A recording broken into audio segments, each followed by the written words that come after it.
Hola amigos.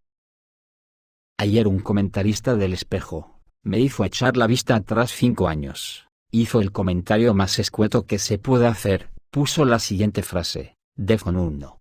Es corta, pero la elocuencia es superlativa.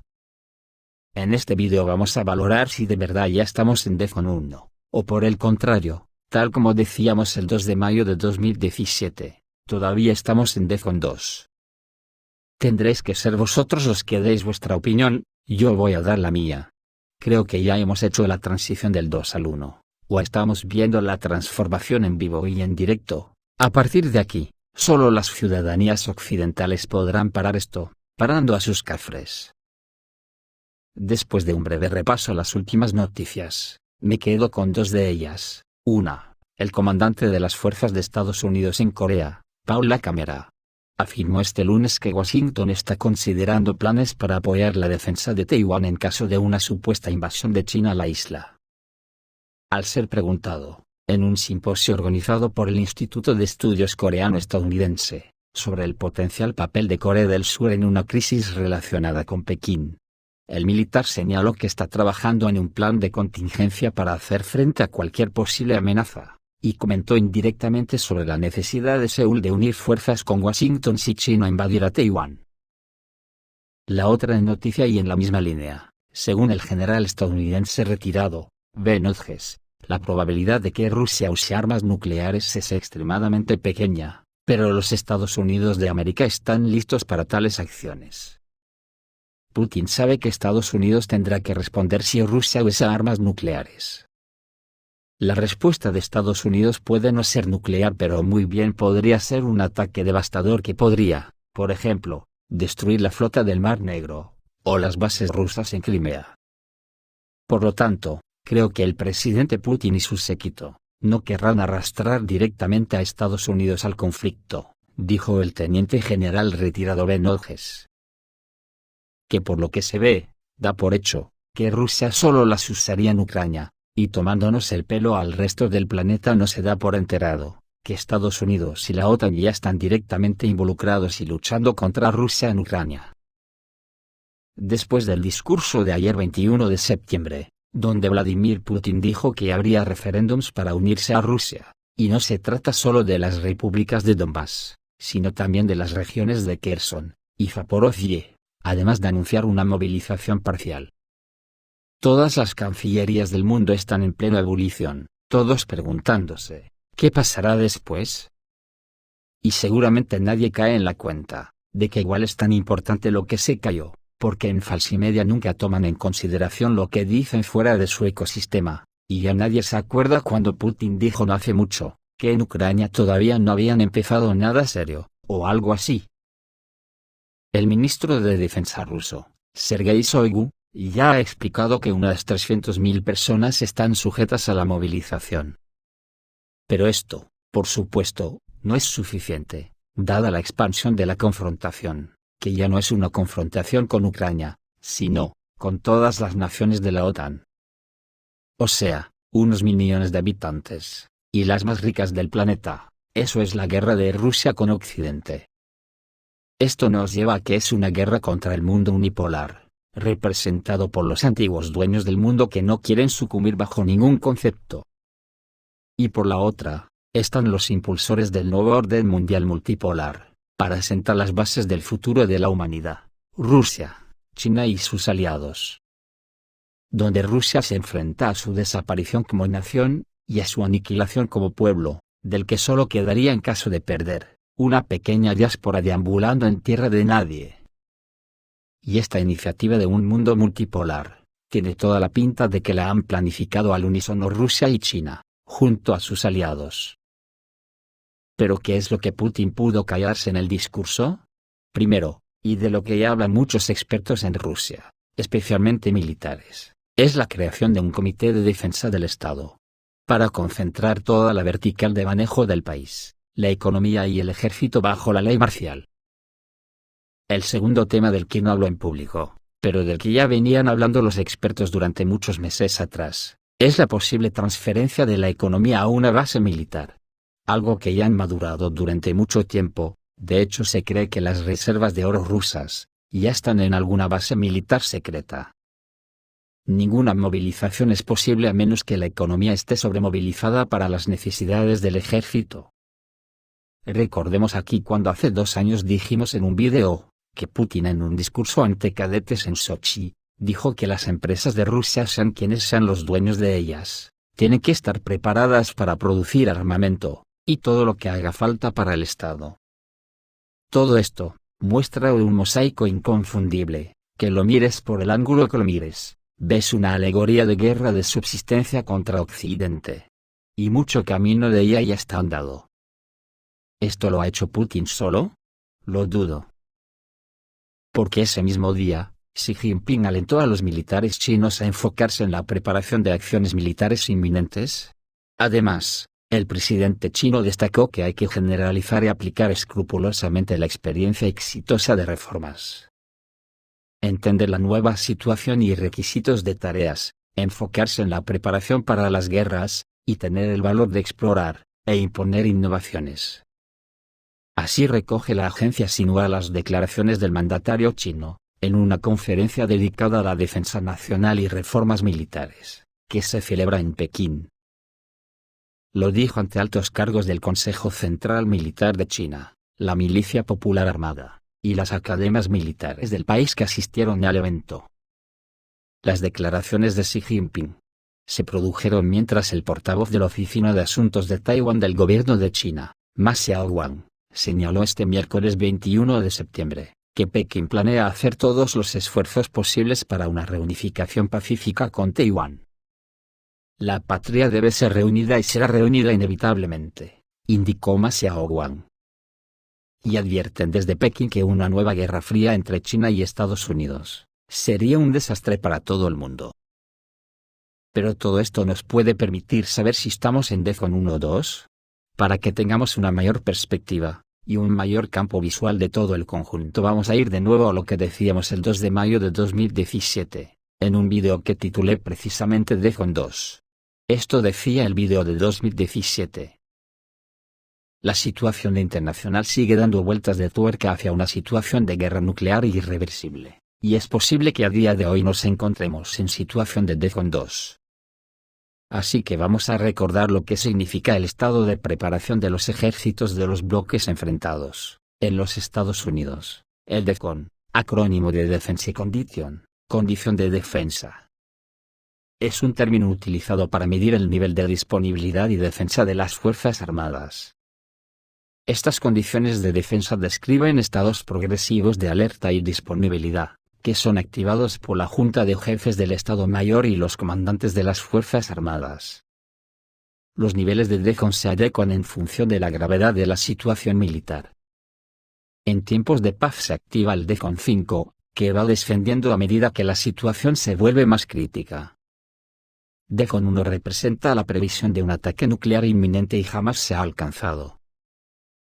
Pero ¿qué es DEFCON 2? Se asigna cuando se alcanza el nivel inmediatamente anterior al máximo. Solo se ha declarado en 2 ocasiones, en la crisis de los misiles de Cuba, y en la fase inicial de la Operación Tormenta del Desierto durante la Guerra del Golfo. Este sería el paso previo para una guerra nuclear. ¿Qué nos puede hacer pensar que a día de hoy estemos en esa fase? Creo que sí podríamos considerar que desde los acontecimientos del golpe de Estado en Ucrania en 2014, y la entrada en combate del ejército ruso en Siria, la alerta nuclear, bajo mi punto de vista nunca ha bajado de DEFCON 3. Por mucho que la prensa oficialista se preocupe muy mucho de ocultarlo no hablando de ello para nada, lo que hace que las presiones de las poblaciones sobre sus gobiernos para intentar parar esta locura sean prácticamente inexistentes, y el mito del avestruz se nos muestre delante de nuestras narices, en una especie de caricatura macabra y patética. Pero no lo duden, el cazador está ahí sin lugar a ninguna duda.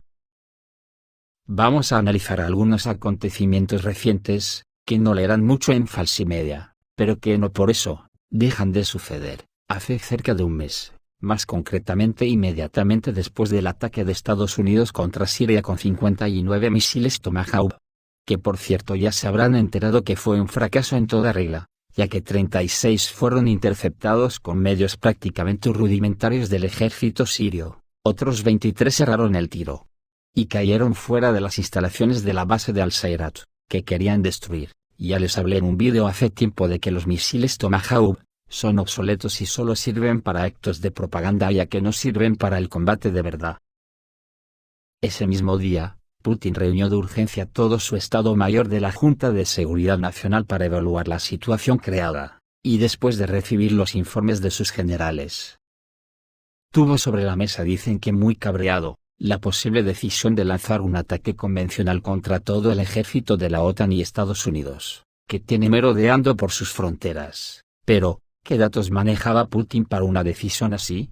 Según se ha filtrado, al parecer los generales rusos le garantizaban a Putin que en aproximadamente 15 días el ejército ruso derrotaría a todas las fuerzas de la OTAN en la zona, y que a partir de ahí, le mandaría un mensaje claro y rotundo a Donald Trump, diciendo que a partir de ese momento ya depende de la OTAN y Estados Unidos el llevar la guerra un paso más allá, o sea, la guerra nuclear. Ese ataque fue paralizado por Putin. Estados Unidos siguió hostigando en el mar de Japón y se buscó un nuevo objetivo para desviar la atención. Esta vez fue la República Popular de Corea del Norte. ¿Qué digo yo? ¿Qué leches le ha hecho Corea a Estados Unidos para que siempre le esté tocando las narices? Ah, ya, que es comunista. Pues parece que le falla la memoria, porque Estados Unidos ya fue derrotado por Corea en la famosa Guerra de Corea, a la que dejó destruida prácticamente a base de bombardeos masivos, pero Estados Unidos fue derrotado por los coreanos. Eso fue ayer, pero, ¿qué pasaría hoy con una Corea que ya es potencia nuclear? Como digo, esto pasó hace un mes, pero es que hoy las vueltas de tuerca siguen, y siguen sin parar. En Siria la situación parece desmadrada del todo. En Estados Unidos suenan tambores de guerra, y al parecer el control estratégico de la nación ha pasado a ser controlado por el Pentágono. Dicen que con la anuencia de Trump, alguien esperaba algo diferente después de los nombramientos del presidente Donald Trump, para dirigir los puestos claves de seguridad y del ejército. Pues al parecer la noticia gorda de estos días, parece que no tiene desperdicio, y esto sí que es serio, ya que desde el 26 de abril los líderes militares rusos y chinos comenzaron una serie de reuniones en el Kremlin a partir del miércoles 26 de abril. Después de que se recibiera la confirmación de que Estados Unidos estaba desplegando su sistema de defensa aérea THAAD, en Corea del Sur, y que el general de división, Cai Junyo, del Departamento de Estado Mayor Conjunto de la Comisión Militar Central de China, advirtió al declarar que China y Rusia tomarán nuevas medidas para contrarrestar esto, y salvaguardar sus intereses de seguridad y el equilibrio estratégico regional de China y Rusia. ¿Pero cuáles fueron esos acuerdos? Pues nada más y nada menos que ya tienen acordados y fijados los objetivos en un ataque preventivo nuclear contra Occidente, y evaluado que en las primeras 6 horas de guerra, morirían 70 millones de personas. Al parecer el alto mando de las fuerzas aeroespaciales rusas, y la Comisión Militar Central de China, han llegado a un acuerdo sobre los objetivos del primer ataque con armas nucleares contra Occidente. Ante la evidencia de que Estados Unidos está preparando un ataque nuclear secreto contra China o Moscú, y que los expertos del Ministerio de Defensa señalarán que causarán la muerte de al menos 70 millones de personas dentro de las 6 horas después del estallido de la guerra. Asimismo, el teniente general Víctor Poznikir, primer jefe adjunto del Departamento Operativo Principal del Estado Mayor ruso, afirmó además que este escudo antimisiles estadounidense global estaba dirigido contra Rusia y China, presentando una seria amenaza a la seguridad nacional de Moscú, ya que permitiría a los Estados Unidos lanzar un ataque nuclear inesperado contra Rusia, y advirtió además la presencia de bases de defensa antimisiles en Europa, buques de defensa antimisiles en mares y océanos cercanos a Rusia, crea un poderoso componente de guerra encubierta para llevar a cabo un súbito ataque con misiles nucleares contra la Federación Rusa. Por su parte, Franz Klintchevich, primer vicepresidente del Comité de Defensa y Seguridad del Consejo de la Federación Rusa, advirtió a estos líderes occidentales que su retórica militarista rusofóbica debe detenerse antes de que comience esta guerra inimaginable. Por otra parte, el jefe de inteligencia extranjera de Rusia, Sergei Naryshkin, advierte ahora que no hay fin a la vista de estas provocaciones, ya que la guerra ideológica con Occidente ahora supera los niveles de la Guerra Fría, y espera que el sentido común prevalecerá en el escenario internacional, que hasta ahora han sido mal ubicados. Y declaró: nuestros socios en Occidente han sido incapaces de superar la inercia, y continúan con intentos de hablar con Rusia desde la posición de la fuerza, sin tener en cuenta para nada el derecho internacional. Pero reiteraré que en las relaciones con Rusia, esas tácticas son inútiles. Cualquier intento de Occidente de ejercer presión sobre nuestro país es absolutamente inaceptable. Es importante señalar que el ímpetu de Occidente para la guerra total contra Rusia y China se debe a que las economías occidentales están atrapadas en una espiral mortal de una deuda inimaginable que no pueden pagar con el sistema de petrodólares estadounidense. Y en cambio, dependiendo de las monedas respaldadas por el oro, tanto Estados Unidos como la Unión Europea seguramente se derrumbarán, sobre todo debido al hecho de que Estados Unidos ya no podrá financiar su poderío militar. Ustedes habrán leído en la prensa oficial que Merkel se reunirá con Putin este martes 2 de mayo, para preparar la cumbre del G20 de junio. Según Falsimedia, la agenda estaba pactada desde mediados de abril. Pero los motivos que actualmente llevan a Merkel al balneario de Sochi, a entrevistarse con Putin, cambia la agenda radicalmente. Ya que prácticamente va a tener solo un tema encima de la mesa, y no es otro, que Merkel va a intentar evitar una guerra nuclear casi inminente. Porque el ejército ruso ha movilizado de urgencia a 150.000 hombres para introducirlos en Serbia en un despliegue relámpago, para defender a esa nación de los Balcanes. Ante la amenaza de ser engullida por una albanización que según informes entra dentro de los planes de Estados Unidos, la creación de la ya famosa Gran Albania, que data desde 1800, albanización que posiblemente engulliría a Serbia. Y no hablemos de que el gobierno de Montenegro a espaldas de su pueblo, ha pedido el ingreso en la OTAN. En estos momentos los Balcanes son otro escenario a punto de estallar, donde se entrelazan viejas y nuevas rencillas, y que involucra geoestrategia y religiones. Amén de que es la espina que a Rusia le clavó la OTAN en su momento, así que no lo olvidemos, porque los Balcanes se unen a Ucrania, Siria, y el suroeste asiático en este puzzle dramático que están completando los enemigos de la humanidad. Yo cuando la semana pasada leí que los cafres militaristas tienen el control total de Estados Unidos, no pude por menos que sentir rabia, por unas ciudadanías totalmente atolondradas que somos incapaces de vislumbrar lo que se cierne sobre nuestras cabezas. ¡Qué barbaridad! ¿Es posible que aceptemos el destino que esta gentuza nos preparan en aras de las gilipolleces que tienen en sus cabezas? Y ya está bien de comprar como corderos sumisos las falacias que nos venden los políticos del establishment en las campañas electorales. ¿Tan difícil es distinguir el grano de la paja? ¿Tan difícil es involucrarse con los partidos que defienden a la clase trabajadora? Este fue el vídeo de 2017, menos de un año después, el 1 de marzo de 2018, Vladimir Putin mostró al mundo el elenco de superarmas que dejó atónitos a los mandos de la OTAN. Más tarde, 4 años después en septiembre de 2022.